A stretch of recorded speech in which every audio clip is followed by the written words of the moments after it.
from Columbia in high definition. This is WIS News 10 Awareness. Tax time. The deadline to get your returns in is just days away. Last-minute tips that could save you time and money. Plus, transportation talk. Some improvements to the Midlands bus system thanks to the penny tax. But one group says those upgrades don't go far enough. And rebuilding relationships. Advice on friendship to marriage and everything in between. Good morning and thank you so much for joining us for Awareness. I'm your host, Megan Norman. April 15th is 2 days away. If you have not filed your return, time is running out. Here with some last-minute tips is Mark Green with the Internal Revenue Service. And once that refund is in your hands, Kadena Williams-Javis has more on what to do with it. Thank you both so much for joining us this morning. Well, thank you for having us. Well, down to the wire now. People can file electronically, and they have the option of doing it for free, correct? Exactly. I tell you, this has been a banner year for South Carolinians. This has been a record-breaking year, I should say. Here in South Carolina, we anticipate 1.8 million returns will be filed electronically for the whole year. As of this morning, we have received 1.5 million of those returns already. Wow. So that says a lot. That says that more people are buying into the product. It's fast, it's safe, it's accurate. For most individuals, it's free. You can prepare your return from home. If you make less than $58,000, of course, you can prepare your own return. But there's other options as well. We'll discuss that later in the show. Now, Kadena, are you noticing most people are doing it themselves? They want to just use the online software, or are they coming to you? What are you noticing? My trend in the past 16 years has increased every year, and that normally comes from ones that do prepare at home themselves. They're not maximizing their credits and deductions. They're watching the news. They're watching the different credits, especially this year with the health care coming up. They're really scared about, I don't want to get that penalty of not having my health care insurance. So we're noticing that they are opting out of doing them at home and buying the software, because as I tell individuals, it doesn't take a rocket scientist to do that data entry. If you're paying a tax professional, it should be someone with some tax knowledge and tax law. Right, and let's just put a point out there for viewers that the penalty does not apply this time around for this tax filing season. Right. Now, one thing you mentioned earlier is that, you know, mistakes can be made with people doing it at home themselves, but there was a federal report released last week that said sometimes mistakes are made at tax preparation services because the people doing it aren't really qualified. That is true, because people have noticed that you apply for that P10 number, which is the Preparer Tax Identification Number. They do a background check, from my understanding, by being a previous IRS employee. But as again, I'll say, when you seek out a professional, check their credentials. Make sure that they've been practicing. They didn't just wake up one morning and say, I'm just going to do some data entry and do some taxes today, so I can make some quick money. No, it should not be that. Yeah, let me add something to that as well, because we have seen a number of these cases, unfortunately, this year with bad preparers. There are some good preparers out here, but we definitely want to caution individuals. Choose wisely. Choose one who is credible, knowledgeable, accountable, and definitely has a prepared tax identification number. Unfortunately, the number of cases that we receive with bad preparers are those individuals who use those customers' Social Security numbers and use them to sell. They place them on Craigslist, and they use them in other areas that they shouldn't be using them in. So very careful. Choose wisely if you are going to choose a tax preparer. And Kadena, what are some of the deductions and credits people may not be aware of that they should be on the lookout for? I know the depreciation value, especially if they have rental property. I've seen where they come in from other folks and places and they did not depreciate the value of the rental property. They hadn't depreciated the value of their equipment. If they have a graphic artist design place and they got these high-tech copiers and things, all that stuff is made to be your equipment, your asset list, and you depreciate the value over there's different terms of years that you use. Education credit, I have parents come in, oh, we got that 1098T, we just thought it was how much we paid in tuition, and we educate them, know that there is a credit that the Department of Treasury give you called education credit, you know, and if you have a child that's in school, that you're allowed to use that when you're filing your taxes. So it's a matter of knowledge, just not knowing everything. They think only W-2s, only mortgage interest. There's more to it than that. Now, Mark, there are millions of dollars out there right now unclaimed that belong to taxpayers.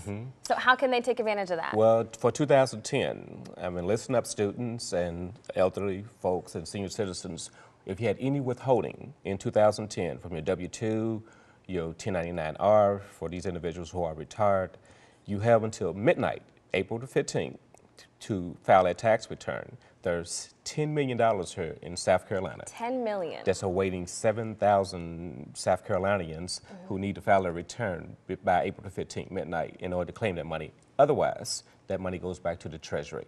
Now, if you do file that 2010 return, do you have to pay a penalty? There's no penalty. Okay. Here's the penalty is. The penalty is if you don't file it, then you lose that Then you money. lose it, right? That's penalty That's enough. a penalty enough. Now, some people are fortunate enough to get some money back from the state and from the federal government. What are some smart tips for people to actually make the most of their money? One of the things I suggest, number one, paying off high interest credit cards. That is your main thing. And then in today's economy, it used to be 3 months of reserve, now it's 6 months reserve. Wow. So, don't be frivolous. If you, been awarded all those credits and deductions, definitely take that money and spend it wisely, save it wisely. And like I said, I would definitely pay off high interest credit cards. Also, plan 3 to 6 months in advance for a reserve, as well as another thing that's misappropriated, life insurance policies for yourself and your children. That's something, if you pay for it during tax season with the refund, you won't have to deal with it again to the next tax season. But it's done because we've had a lot of catastrophic things happen this year in South Carolina alone, and 2 of them were very close to me and clients. And one of my clients lost 2 children in a fire, and she did not have life insurance policies for those children. So that's something I'm trying to educate my customers on. If it's just $10,000, at least you don't have that burden of something happening, and then you having to ask the community or your church or family and friends to help you. And very quickly, Mark, we know that especially during tax season, scams are very popular. What are some of the scams that are out there right now? Well, the most popular one now is the telephone scam, and it has hit us nationwide. And unfortunately, these are the scams where individuals call purporting to be from the Internal Revenue Service requesting money immediately, or else you'll be locked up, or in some cases have your license revoked. The twist to this scam is that technology has allowed the scam artists to use equipment to show that the telephone number comes from the Internal Revenue Service. Looks like it comes from. Looks like it comes from the Internal Revenue Service. And actually, the number is from the Internal Revenue Service. But that's a scam in itself. The Internal Revenue Service does not, I repeat, does not solicit for credit card information, Social Security information. We already have that information. Right. Nor do we ask you to pay immediately or get locked up. So these bullying tactics that the scam artists use, it's a different way to coerce individuals to get their money. All right. Well, thank you so much for joining us. Megan, one other thing I wanted to let the community know also, if you have someone that's preparing your taxes, and if at the bottom of it says self-prepared, and it can't be signed by the individual who prepared your taxes, that's another scam as well that's going on. Good sign to look out for. All right. Thank you both so much for being with us this morning. Thank you. For those without their own means of transportation, the bus can be a lifeline. When Awareness returns, we'll hear from those driving big changes for the Midlands bus system.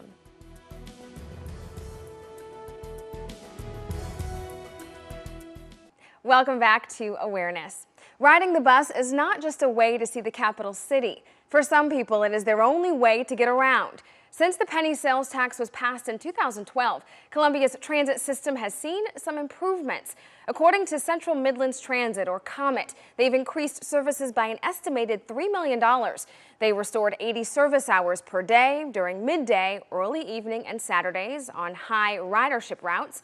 There's a new website detailing projects and how to use the COMET, a new digital sign with real-time route info at the transit center, and in the fall, a Gamecock Express shuttle will take fans from downtown and USC to Williams-Brice for football games. Overwhelmingly, customers told us we want a little bit later hours of service in the middle of the day. Then we'd like to see better Saturdays. Then we'd like to see Sundays. So we did just that, and in May we put back those extra evening hours, we put back that midday service, and we improved our Saturdays. COMET's Executive Director Bob Schneider says there are more upgrades on the way, including new shelters and benches. The new Sunday service starts on May 18th. Joining us now is Walter Durst, the president of the Midlands Transit Riders Association. Good morning, Walter, and thank you so much for being with us. Good morning. Now, you've seen all the changes that have happened so far. There are more to come. Yes. Is that enough?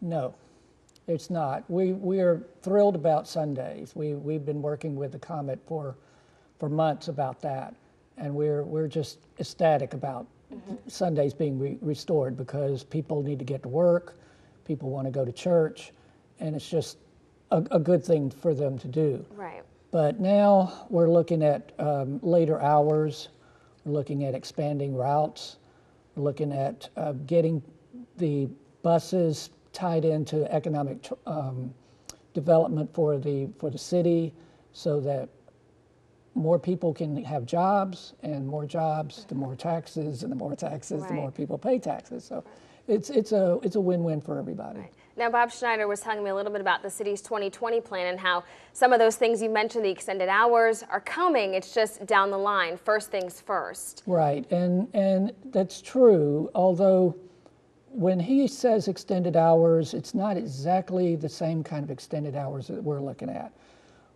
For example, right now the buses, for the most part, end at 8 p.m. So anybody that wants to go to a concert, to a theater, to anything that's going on in the evenings can't.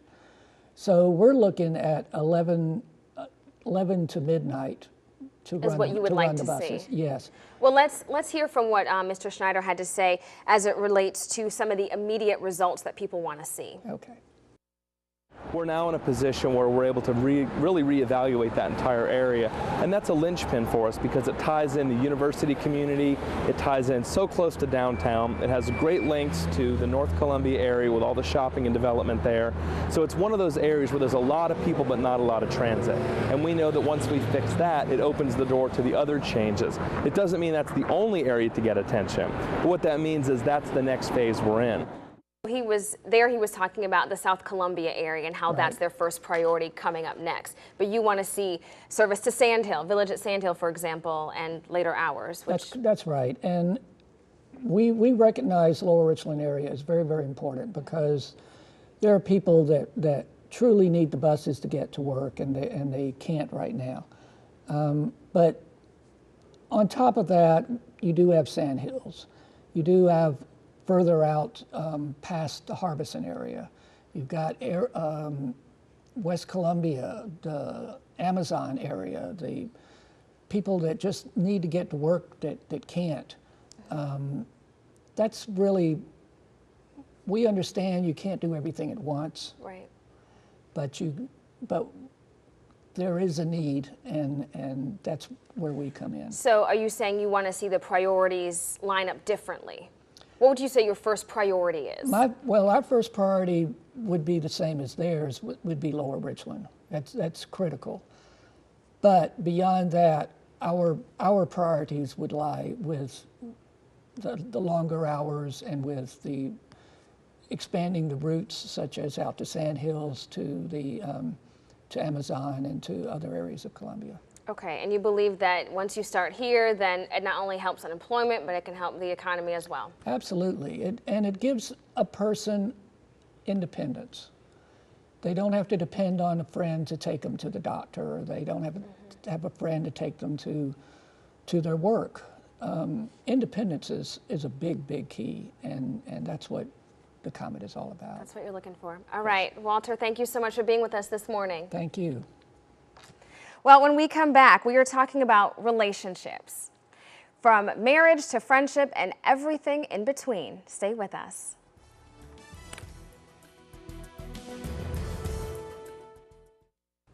Welcome back to Awareness. Last week, we spent some time talking about relationships. This morning, we further explore this topic and how it affects the modern family structure. What constitutes a healthy relationship? What are some signs you may need to let go? Joining us now are Dr. Markeisha Miller of Holistic Psychological Associates and Brandon Wilson, a producer here at WIS and co-host of In Touch on KISS 103.1. Thank you both so much for joining us this morning. Thank you for having us on. Now, I know a common theme, you both have worked together before, a lot of expertise on this topic. Yes. Your common theme, building better families through better relationships. And that starts from the beginning with dating. Right. So talk about what is a healthy relationship.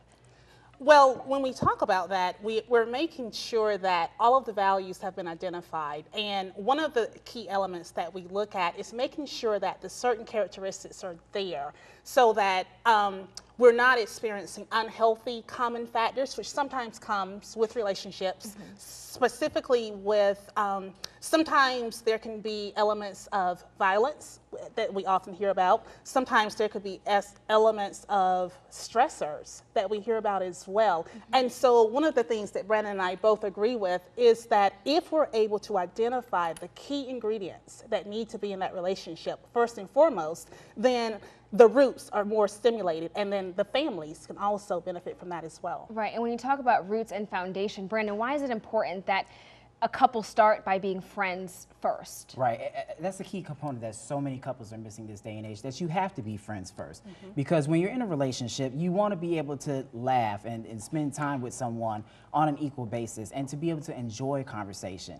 And so many times when you are focused on how someone looks, focused on superficial values, you don't get time to actually enjoy the fruits of being in a friendship first, which of course that allows you to weed out other characteristics of a person when you get to know them on a deeper level as a friend first before you decide that you want to get into a relationship. Well, getting to know that person and making those key identifiers, it starts with communication, right? Absolutely. I mean, that's the basis of it. Absolutely. And oftentimes, Megan, that communication factor is not there. And unfortunately, the reason for that many times is that many people don't know how to communicate. Sounds simple, I know. It does. But oftentimes, couples don't know how to have effective communication, which basically is the basis of the relationship. Without it, it can't grow. So are we talking about a sit down face to face? Are we talking about phone, texting, social media? What are we talking about? Everything, really and truly, yeah, because even from the very beginning, the one biggest pet peeve that I hate is texting, and me and Markeisha talk about this a lot. I cannot stand texting when it comes to a relationship because so many signals can be missed when you're texting someone over the phone. You can't read someone's body language. You can't tell if this person is actually into you or not based on what they're saying. Exactly, that tone. You can be sending something saying, hey, how you doing? And I'm thinking, okay, you're having a good day, but you may be having a bad day. How am I supposed to know based on what you sent through that text message? Right. So once you get the communication down, once you're friends first, when do you make the decision to move forward?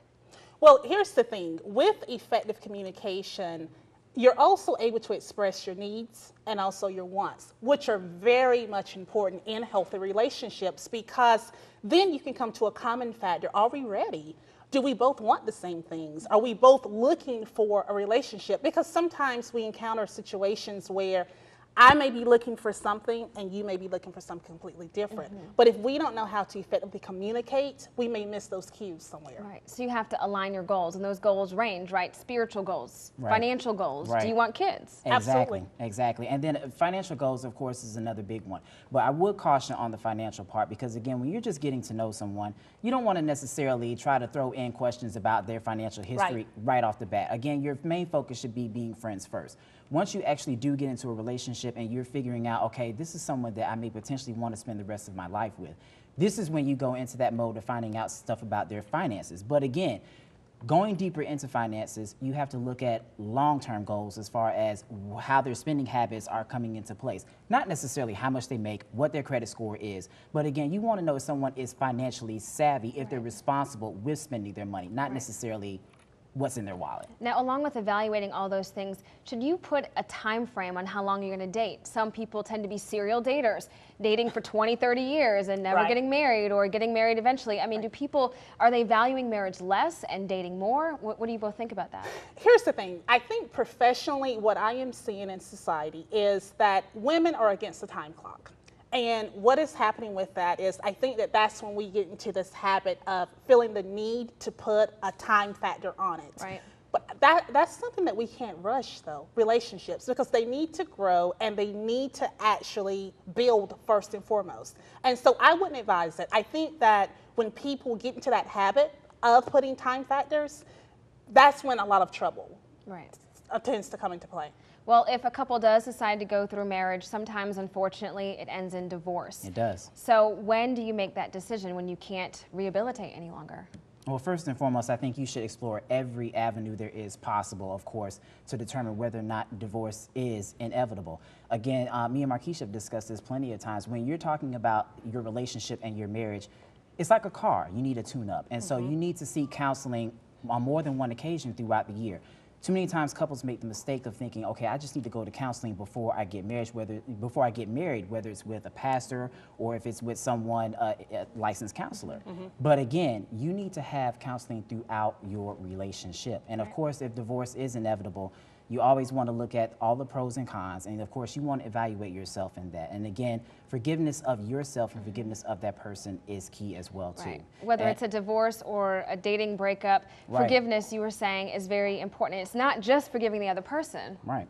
It's forgiving yourself. It starts with the self-evaluation. You have to look at the roles that you played into it, and then determine how I can improve in the future, and then also forgive the other person for their transgressions as well too, because you don't want to carry that bitterness into your next marriage or relationship.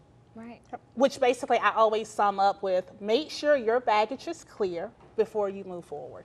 All right, great advice. Thank you both, Dr. Markeisha Miller and Brandon Wilson, for being with us. Thank you. We'll be right back.